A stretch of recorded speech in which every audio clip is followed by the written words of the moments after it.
আসসালামু আলাইকুম। আলহামদুলিল্লাহ, আপনারা সবাই ভালো আছেন। তো যে যেখান থেকে দেখছেন সুস্থ আছেন। তো বর্তমান কিন্তু গরমের সিজন চলে আসছে। শীতের সময় দেখা যাচ্ছে মশা কম থাকে বা শীতের শুরুর দিকে মশা কম থাকে। আবার গরমের যখন শুরু হয় তখন দেখা যাচ্ছে মশা কিন্তু অনেকাংশে বেড়ে যায়। তো অনেক দিন ধরে বৃষ্টি হচ্ছে না, তো আমি আজকে আপনাদের ভিডিওর মাধ্যমে দেখাবো কিভাবে আমরা আমাদের খামারে গরু ছাগল বা গোয়ালের ঘরের যে মশাগুলো থাকে সেগুলো কিভাবে আমরা তাড়াই। তো আপনাদের সম্পূর্ণ ভিডিও জুড়ে দেখাবো, আপনারা সম্পূর্ণ ভিডিও জুড়ে দেখতে থাকেন। তো দেখেন, এই জিনিসটা করার জন্য আমার প্রথম যে জিনিসটা লাগবে সেটা হচ্ছে ধূপ। আমি কাছ থেকে দেখাই, এই যে ধূপ আপনারা বাজার থেকে যে কোনো মুদি দোকান থেকে এই জিনিসটা সংগ্রহ করতে পারবেন। তাছাড়া হচ্ছে দ্বিতীয় যে জিনিসটা লাগবে সেটা হচ্ছে নারকেলের এরকম শুবলা। ঠিক আছে, তো আমি কীভাবে করি আপনারা সম্পূর্ণ ভিডিওগুলো দেখতে থাকেন। তো প্রথম হচ্ছে আমি নারকেলের যে সাবাগুলো আছে এগুলো যে কোনো জিনিস দিয়ে এরকম আস্তে আস্তে গোতা দিয়ে এরকম আর কি যে শুবলা ছোটো ছোটো বানাই নিব।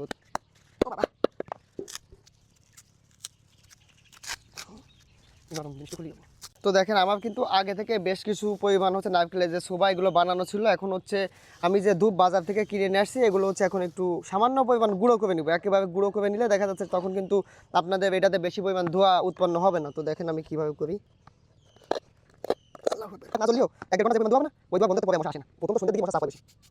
আপনাদের হচ্ছে আমি দেখাই, দেখেন আপনারা কিন্তু একেবারে সম্পূর্ণ মিহি করবেন না, এটা হচ্ছে ছোট ছোট দানা দানা থাকবে, এরকম এরকম করে নেবেন। তো দেখেন আমার কিন্তু সমস্ত জিনিস যেগুলো লাগবে প্রয়োজনীয় সেগুলো কিন্তু আমি রেডি করে নিছি। তো এখানে হচ্ছে ধূপ যেটা দেখছিলেন ওটা হচ্ছে গুঁড়া করে নিছি। আর এই পাশে দেখতে পাচ্ছেন এগুলো হচ্ছে নারকেলের ছুবলা বা নারকেলের খুসা, শুকনো নারকেলের খুসা। তো এখন হচ্ছে আমি কীভাবে ধোঁয়াটা বানাই সেটা আপনাদের দেখাচ্ছি। দেখেন আপনারা হচ্ছে প্রথমে এটা হচ্ছে হালকা স্তবে স্তবে দিয়ে দিবেন। ঠিক আছে, এইভাবে আপনারা হচ্ছে কলা বা আপনার এই নারকেলের যে ছোবাগুলো এটা স্তবে স্তবে দেওয়ার পরে আপনার হচ্ছে ধূপ যেটা এটা হচ্ছে হালকা হালকা করে ছাড়াই দিবেন।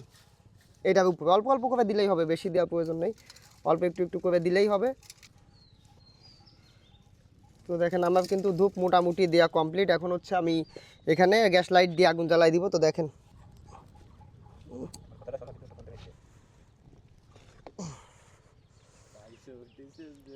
যে অবস্থা, আগুন ঠাস করে ধরে গেছে, আমি তো পুরো অবাক।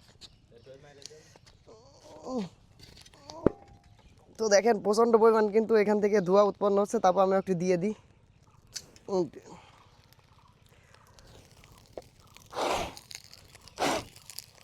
তো আমাদের এখানে মেইন যে জিনিসটা প্রয়োজন সেখানে হচ্ছে দেখেন আমাদের কিন্তু এখান থেকে ধোঁয়াটা বানাতে হবে। আমাদের এখানে এটা আছে আগুন জ্বালায় পুড়াই দিলে হবে না। তো দেখেন আমি কিন্তু এখান থেকে মোটামুটি ধোঁয়া বানাইছি। তো দেখেন আমি এখানে হচ্ছে এটা তো এইভাবে সমস্ত জায়গাতে হচ্ছে সন্ধ্যার আগে দিয়ে দিই। তো কারণ কি সন্ধ্যার সময় হচ্ছে মশার যে উপদ্রব সেটা কিন্তু অনেকাংশে বেশি হয়। তো সন্ধ্যার আগে দিয়ে দিলে এই জিনিসটাতে আপনারা সবথেকে বেশি উপকার যেটা সেটা কিন্তু পাবেন। ও বাবা,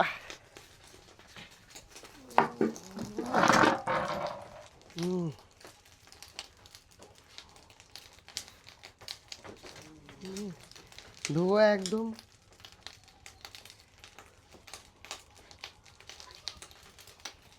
সম্পূর্ণ ভিডিওটা দেখে থাকেন, আর যদি আপনাদের ভিডিওতে বিন্দুমাত্র উপকৃত করতে পারি তো আপনারা অবশ্যই চ্যানেলটা সাবস্ক্রাইব করে পাশে থাকবেন। তো দেখা হচ্ছে আপনাদের সাথে অন্য কোনো ভিডিওতে। তো সবাই ভালো থাকবেন, সুস্থ থাকবেন। আসসালামু আলাইকুম।